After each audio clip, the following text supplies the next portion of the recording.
I'm Douglas Murray and you're with TalkTV. US President Biden's annual speech took a far feistier tone than usual last night, demanding Israel increases the amount of aid entering Gaza. The US military will now establish a temporary port on the Gaza coast to increase the flow of humanitarian aid to the troubled territory. Yet Biden insisted no US boots will be on the ground. Joining me now is military and defence analyst Colonel Simon Diggins. Thanks so much for being with us. Now, no US boots on the ground, President Biden says. What's your thoughts on this? I mean, he's going to have a problem with that, I think. I mean, he's talked about the building of the pier, which is what they're talking about, to try and bring aid in, doing it as far as they can remotely from there. I think the phrase boots on the ground often refers to, if you like, the issue of kind of mission creep.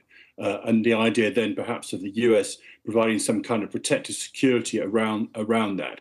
And that's clearly something that they're not prepared to countenance from there, and not without significant changes to the way in which the campaign has been conducted, both by Hamas and by the Israelis. But he will, I think, be able to deliver on the pier.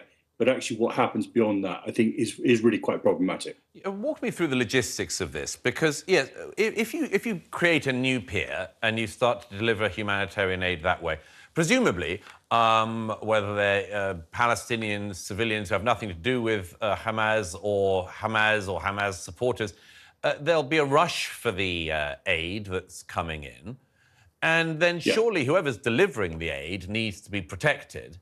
And surely if you have people protecting the people delivering the aid, they've got to do something if things go south. I mean, isn't it inevitable that Biden is actually putting American troops not on the pier, but, yes, on the ground and potentially in harm's way? It's not inevitable, but you've laid out precisely the kind of challenge that they've got. I know from some of the descriptions that are coming through that the plan at the moment is the aid will be channeled through Cyprus, through Larnaca, and that Israeli security will be allowed to monitor what appears on the aid in order to try and prevent stuff from going through. The Americans were very keen not to have troops there on the ground, but you've absolutely laid out the dilemma. You'll recall very similar sort of issues occurring in Somalia in the early 1990s, where what started as a humanitarian mission inevitably had a sort of creep factor attached to it, not least of which because it suited some of the extremist groups there to try and draw the Americans in, and indeed they eventually were. So whether or not that happens, and Biden is actually reluctant to get involved in foreign wars. I mean, we always talk about Trump and his unwillingness, but actually Biden was the man who opposed Obama's surge into Afghanistan in 2010. So it's not his natural, if you like, tendency to try and increase that. But you have quite rightly identified there is a danger that with this plan that American troops will be drawn directly into the conflict, even if it's just started as protecting the pier. In your experience, I mean, what other situations like this come to mind when you hear a proposal like this from the US president? There's nothing quite like this, given the sort of scale of what's going on. But the requirement to support civilians, and I think we should not get away from this, actually lies with the occupying power. And the real issue at the moment is the Israelis themselves are not allowing sufficient aid into the area. They've got their reasons for so doing, but the point about it is this international humanitarian law is absolutely clear on this. If you're the occupying power, you have the responsibility of looking after the civilian population. And for lots of reasons, the Israelis have failed so to do. And that's the challenge that the rest of humanity and the rest of the, if you like, the world view has got, that actually the Israelis who have that responsibility are not doing this, therefore somebody else has to. And that creates a political issue and a political problem which the Americans are now seeking to address. Of course, the Americans are very clear, because they're not now waiting for the Israelis.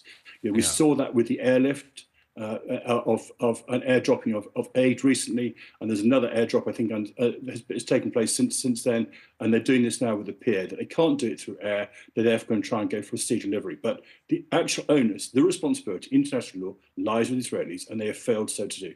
Well, two questions quickly. I mean, first of all, of course, the Israelis say that much of the aid going in, if they don't check it, includes some of the weapons that have already gone in through particularly the Egypt crossing into Gaza. There's been weaponry found in that in the past, including since the beginning of the war. Presumably, you say that the aid coming through Cyprus, that'll be checked and it would be able to be... everyone will be able to be reassured that it wouldn't contain anything of that kind. That's the plan. I mean, we can't hide from the fact that people will try and use aid to disguise it. The question is the scale. The scale, if you like, of the diversion of aid to what you might call nefarious purposes, whether it be stuff that isn't actually aid but is weapons going through, or that which is sort of diverted to Hamas and only to Hamas and not to them.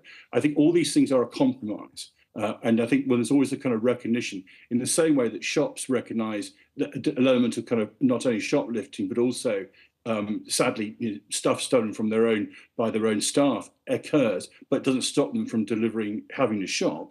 So similarly, I think the challenge for everyone is recognise that some of this may go astray, some of it will be misused, versus the overwhelming imperative. I don't think, unfortunately, you can have an absolutely clear black and white. We can't have aid going through because there is a possibility of it either being diverted or weapons being smuggled in. I mean, that's a kind of an absolute security position. But given the circumstances in Gaza at the moment, I don't think that's an absolute position. It's sustainable. And one very quick final question. The world is all focused on Rafah now, and Rafah is obviously the last headquarters of Hamas in Gaza. There's an international aid situation there as well. You say the Israelis are the occupying power in the Gaza, but who's the occupying power in Rafah? Well, whatever's left of the Hamas civil administration. I mean, they do have some continuation.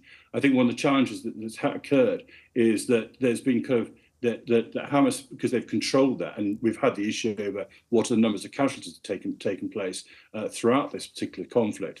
But there are remnants of the civil administration that exist, including, for example, the police force.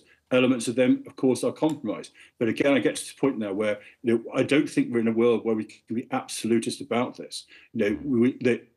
An element of the Palestinian authorities, not necessarily the Palestinian Authority, which sits in the West Bank, but elements of the Palestinian authorities will have to be dealt with, will have to be united.